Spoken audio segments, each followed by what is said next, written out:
Thanks for being here, everybody.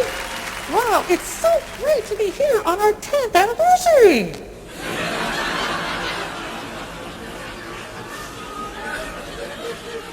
No, Rogue, it's our 10th episode. You mean we've only done 10 of these podcasts? That can't be right. Feels like we've been doing them forever. Sorry to break it to you, but it's only been 4 years. But if it makes you feel any better, that's almost 5 hours worth of shows. And we've come a long way, too. That's right, Gary. In fact, when we started this podcast, we weren't even sure if we were going to release it. But I'm glad we did. And the rest is history. Not exactly. We have a small but dedicated following right now. So it's growing with every episode, and who knows what's going to happen. Maybe someday. Maybe someday.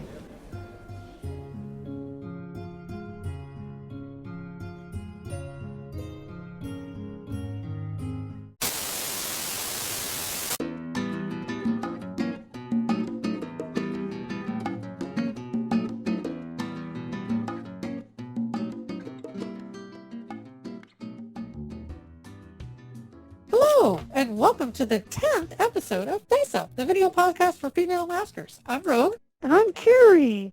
And we've got a great show for you this time. We've got another interesting interview with a masker, and I've made an interesting short, and Rogue has another making of, the usual features that we do each time. What do you think about our 10th episode? I can't believe we made it to 10. That's great. Yeah, thanks for watching, everybody. You know, you do have fun making these things. They're a lot of work, but as long as you keep watching, we'll keep making them. It's true. We started this podcast in October of 2017, and now it's October of 2021, so it's been about 4 years. We didn't even know if we were going to show this when we first recorded it, but we decided to put it out there, and we've had a good response, so thanks for your positive response. Our next segment is Fess Up, where we talk about what we've been doing lately. So, Rogue, what have you been up to? Well, the weather was so beautiful this last summer in the Pacific Northwest. Very dry. I went out and did a lot of things outside and didn't end up sewing as much as I normally would, which is fine. But I did get some outfits that I wanted to share with you. Let's see them. I saw Cruella in June and really liked this outfit. So when I saw it was available, I decided, yeah, I wanted it. And then this character, Jean, is from the video game Bayonetta 2, and they just announced a third game in that series. This is Kasumi from Persona 5, another video game. I finally had a chance to complete that game over the summer. Great fun, about 100 hours. And then here's the White Queen, Emma Frost, from the X-Men. And here's that gown that I wore in the opening sequence. So, Carrie, what did you think of that outfit you wore in the opening day? Well, it's very glamorous. I don't wear evening gowns very often, so that was kind of fun. And fun to kind of do the whole award show. Just too bad we didn't get to walk on the red carpet. Yes, that would have been fun, too. So what have you been up to, Carrie? Well, this is the summer of the major house remodel. You can't tell outside our little tiny studio here, but my house is under heavy construction, and there's dirt everywhere, and there's hardly any rooms that we could use. It's really a huge mess. And luckily, I've been distracted by working on this video that you're going to see later in the show, because it's just crazy here. By the time you see this, I think everything will be fine again, but we're right in the middle of it right now. And here we are shooting a show. Are we crazy or what? And I haven't even seen this video that Carrie has made, so I'm looking forward to it as well. Yes. Our next segment is Speak Up, where we answer your questions. These are from the comment section of our videos. This is where you can ask questions here. Rogue's not seen these before. Let's see what she's got to say. Actually, we had several questions about bodysuits, and you're kind of the expert on those things. Mr. Meanstar asks, do you recommend the Reuter silicone suits or the rubber sister ones? And the Mass Geo says, hey guys, I'm really interested in getting a good female bodysuit. I'm quite a tall guy, so I was wondering if you had any recommendations. I did recently buy a Reuter with both legs and arms, but unfortunately managed to break the arm and upper torso part. Oh. So now I just use it without the arms and kind of sling with the remaining skin to hold it on my chest. So, you've had bodysuits. Can you tell us about them? I can tell you that things are getting better, and I can't wait to share with you some information in the makeup segment of this podcast, so keep watching. But in general, the best thing to do is to look at the size. I don't think people really pay attention to the size measurements when they're ordering these, and there are different sizes out there. So be very conscious about the fact that some of them are as small as like 61 centimeters in the waist. Well, unless you're about 5'5", you're not going to make that fit. So if you're taller, you need to find one that is bigger. And they're now making them up to about 71 centimeters in the waist. The waist is the measurement that you really need to pay attention to. But again, pay attention to the makeup segment. There's more information to come. Do you have any manufacturers that you like? I have not tried the Rubber Sisters one, so I can't comment on that. I do have a Royaner. That's the one I used for our Wonder Woman video. And, I think it looks great. It does fit me well. The silicone used by Royaner is very flexible. So that's a good thing. It will accommodate a wide variety of sizes. But again, they are making improvements that you may just want to hold off a little bit before buying that bodysuit. Yeah, they just seem to be getting better and better all the time. And after a very successful extended Avalon interview, which actually got more views than our regular show, God's Truth Destroy Evil wanted to know, is this a full bodysuit? I assume he's talking about Avalon. Yeah, Avalon makes that head-to-toe suit with one zipper in the back, and as she talked about in the video, is actually trying to manufacture them to be able to sell them. She works really, really hard on making her molds and just getting her techniques down and everything. But yeah, the whole point is it's an all-in-one bodysuit. It's fantastic work and exacting. She does such a great job of making sure all the measurements are perfect. It's a real art form. And I believe she's selling lids now. So if you go to the link that in our last show there, I believe she has some lids for sale now. So that's cool. That's all we have for this time. But if you'd like to ask the question next time, put it in the comment section below, and maybe we'll answer it on our next show. And now for a segment of our show that we call Heads Up, where we hopefully introduce you to something about female masking that you haven't seen before. So what did you see this time, Carrie? I found a German TV documentary called Die Insider, which was an expose about IKEA. And they wanted to have actual IKEA employees appear on camera. Now, the usual gimmick would be to pixelate them and distort the voices, or shoot them with a heavy shadow and they'd just be a silhouette. But on this show, they actually put them into silicone masks and wigs and had them walking through an IKEA store doing bits to camera. Now, this is a pretty unique thing to try for a factual TV show. I thought it was very interesting. There's two men and then two women. We see them kind of putting the masks on from behind the beginning of the show. There's no unmasking scenes, obviously, because we're not supposed to find out who they were. Oh, how interesting. And do you think they'll do more of the shows like this, or it'll be a one-off? It's hard to say. It depends how journalistic standards take it to be. I mean, these things move in trends, and it's certainly an interesting way to have people, on camera interacting with things, but still keeping their identities a secret. Continuing that trend of things going on in Europe, I saw a YouTube video about a show in Italy, which is called Star in the Star. And the promo has a actress exiting a car onto a red carpet, and she's Marilyn Monroe. And then she pulls off her face, and there's another Italian celebrity underneath. I don't know who the celebrity is. Yeah. But it appears to be promoting a show which is celebrities made up as other celebrities, not unlike the Jennifer Lopez one you showed in the last episode. So this is yet another series where they're using masking techniques to hide celebrities, and that seems to be a popular trend, especially in Europe. So I'd like to see more. If anyone out there knows more about this show, please let us know. Of course, that since it's in Italy and CreaFX, the mask company, is in Italy, I'd be curious to know if they're going to use any of their products. Star in the Star is one of those celebrity entertainment shows like The Masked Singer or Alter Ego, and the gimmick in this one is that they're wearing masks that have been made to make them look like celebrities. And they aren't actually even gluing them on. They're just regular old silicone masks, and they can peel them off at the end of the show. And in fact, in one episode, the celebrity was wearing a Madonna mask. And these masks were custom made by a company in Italy called ALCFX. And they had, as you usually do in TV, very limited amount of time in order to scan everybody, sculpt them, and then, put the hair on and have it ready for the show. And they have to do 11 episodes. So they were really under the gun to get them done for this program. And at the end of each one, the celebrity takes their mask off. They just do it live on stage. So really cool unmaskings. I mean, we're almost like at Mission Impossible level here. It's questionable, do they really look like a celebrity or not? As usual, it's hard to wear a mask and look like somebody else. But they don't look themselves, so that's kind of the fun is, who is the actual celebrity they're doing it? And of course, over here, we have no clue who any of these people are because we don't know anything about Italian celebrities. Imagine the marketing potential if they were able to then sell those masks to the public after they've been featured on the show. Yeah, they'd be very expensive, that's for sure, because I'm sure they cost the producers a lot of money to get them done quickly. Maybe they'll turn up on eBay, and if you've got to spare $20,000 or $30,000, you can buy a nice silicone mask of Madonna.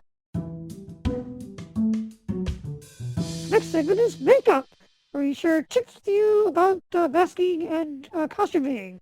Ro, what do you have for us this time? Well, something I teased earlier in the podcast, there have been some developments in bodysuits and the related articles, and I'm really happy to share those with you now. I've noticed recently that there are manufacturers in China who sell bodysuits who have been promoting a floating point interior to their products. They claim that it makes it more comfortable to wear and keeps you cooler while wearing their bodysuits. I was curious to put their claims to the test, so I ordered a pair of legs, and I wanted to share my experiences with you. First, I'd like to show you what they mean by floating point. It's literally a dimpling on the interior of the product, spaced about 1 inch apart. I'm not sure how they've come up with this idea, but it could have been trial and error just to see what works best. One thing I did notice right away when putting on the legs was that there was less friction, and they were easier to put on. I didn't need to use any type of lubricant. So what's the verdict? Were their claims about being cooler true? Absolutely. And positively, yes. I was surprised to find that there is a definite truth to this claim. The silicone seemed to stay cool and comfortable much longer than other silicone bodysuits that I've worn. The silicone will eventually warm up, especially if you exert yourself, but I can wear this silicone much longer than other bodysuits that I've owned. There's also another benefit which I was pleased to discover. You can feel more while wearing the silicone with a floating point. The sense of touch is always a bit hard to describe, but the best way I can describe it is by saying that while wearing the product, it makes you feel more like wearing nylons, and the other products feel more like wearing pants. With nylons, you can feel more, and the same is true with the silicone. It's a feature I think the manufacturers should be promoting more, because I really enjoy how it feels, much more than the other silicone bodysuits that I've worn. So bottom line, I was really impressed with this floating point idea, and I'm definitely looking for that going forward. Does the dimpling cause mottling on your skin? No, in fact, I was curious to find that out myself, and there are no marks left when I take off the bodysuit, so that does not do that. Huh. I sort of be curious what the physical reason is that it makes it feel cooler, because I found with masks, if there's a gap between your skin and the mask, that's what makes heat build up a lot faster, because there's air in there. And so I'd be curious to see what is going on there with the dimpling that makes it feel like it's cooler. Yeah, I honestly don't know for sure. I can only give you my experience, and I definitely feel much more comfortable wearing the silicone. I can wear it for many more hours than I could the other silicone. If any scientists out there know the answer, write and tell us, please. We'd like to know. I'd like to see them try it in masks as well. I've only seen it offered now for bodysuits and the related pieces, not for gloves, not for masks, but I hope to see more of that in the future. We're excited to share the next segment of our show, Show Up, where Carrie gets to show a video that she created. I have not seen this either, so I'm really looking forward to it. Heaven's prison. Comme si. Eraser. Non seulement. Street next Wednesday night. And again, it's hammered.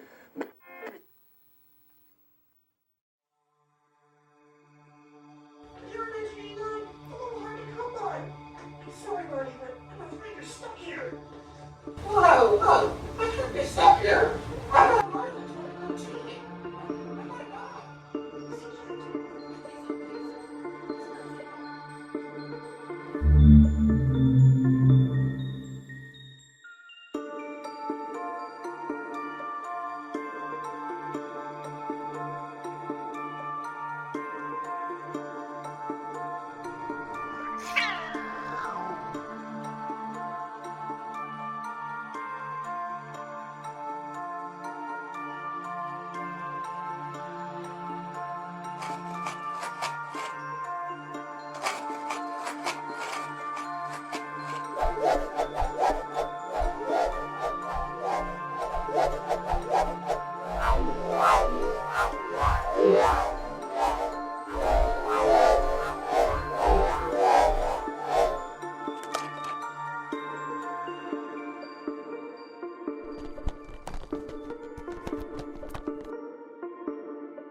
And now for a segment we call All Dolled Up, where we discuss the making of that video. So what can you tell us about your video, Carrie? The inspiration for this is real life. I have a feeling that instead of being creative a lot of the time, I end up spending it watching TV with my cat. And so that was sort of the jumping off point for this video. And then this person ends up in this dream world where all the distractions are actually personified there. And meanwhile, she keeps missing the, I guess you could call her the muse of imagination or inspiration, is just out of reach there. But eventually she overcomes all these distractions, catches up with the muse, and then in a twist ending gets eaten by her cat at the end. Another way of looking at this video is it was the cat's dream all along. Watch the video again and see which way you think it is. Inspiration can be tricky. For me, I really enjoy the creative process, so that is my form of entertainment. But I also go in phases where I like to veg for a while as well. You said you spent 100 hours on a video game. I can't imagine doing that. Well, that's where I get my inspiration. Okay. And obviously I put a lot of hours in this video. Some of these shots took a long time to do, and as much as I bitch about how hard it is fun. I do enjoy working on videos and things like that. I'd like to thank my friend who played the mystery woman there. That was all her own outfit. She was a very good sport about doing this, and I think she had a good time doing it. So thank you, friend. I would like to share, too, that for any of our viewers who might like to play a fun game, there has been a running joke throughout all of our features, and if you could let us know what that is, maybe we'll find some kind of special prize for you. So keep an eye out. It's definitely there. That's a good one, yeah. Well, thanks for sharing your video with us, Carrie. Yeah, we'll be interested to see what road comes up with next time. Our next segment is Speak Up, where we have a talk with a masker. This time I spoke with Vivian in San Francisco. Let's take a look. Hello, my name is Vivian. I'm from California. I'm from the San Francisco Bay Area. How did you get into masking? So I've always been interested in disguise arts. I'm trying to remember when I first saw. I think it was Master of Disguise, the really old movie, Jim Carrey movie. And that was like the first time that I was like, oh, that's cool, that's fun. Yeah, so I think I've been interested for over 15 years at this point, but I didn't really start doing it myself until like 3 or 4 years ago. So what was your first mask? My first mask was a Lin. I've had a large collection. I've had a tailor. The one I'm wearing right now is a Carmen. I have a hyena. I used to have a Hathaway, but I sold it because it didn't really fit my face very well. And then I also do Kigurumi cosplay, so I have a couple of anime girl heads. So what do you get out of masking? I feel like for me it's very empowering. It's a different kind of femininity because I'm genderqueer. So I already empower myself in my regular life in terms of like gender presentation. And so for masking, it's more for empowering through like sexuality. Have you ever masked up with anybody else? Yes, absolutely. Fun fact. So my good friend Kylie Marin is someone that has spent lots of time with me masked up. I actually got them into masking. The first time they ever dressed up, they were borrowing stuff from my collection. And, and recently they've just been coming over and we've been dressing up together. Where do you see the future of masking going? I'm looking forward to more people releasing the KreeFX style of SFX masks, where they're designed to be glued to your face. Right now, they're kind of the only ones that do it, but I doubt that's going to be the case for long. I hope that people are more willing to express their femininity in interesting and creative ways. I hope that the masking stuff gets a little bit past the YouTube shock trend. I hope that, if you're curious, I know it's an expensive hobby to get into, but there are plenty of excellent starter places. Like Rowan is an excellent starter, and I think you should just take the plunge and not really care what anyone else thinks about you. That's great. Well, thank you very much, Vivian. We certainly look forward to seeing what you do in the future. Thank you. If you'd like to be interviewed in a future episode, drop us a line, and maybe we'll do it. Remember, you can just do it from the safety of your own house. We do it over the internet. You don't have to come here. We don't have to go there. And we'd love to hear from our international fans, too. Well, it's the end of our 10th episode of Face Up. Congrats on 10 episodes, Carrie. Yeah, it's been a fun 4-year run, and we're going to keep making them, of course. We have lots of good ideas and things like that, and we thank you for coming along the journey with us. If you would like to know more about the masks I make, go to maskon.com, and you can see the latex masks that I have for sale. Or drop me a line or whatever. Viva, thank you very much for watching. We will see you next time. Be safe. Have fun masking. Bye-bye. Bye.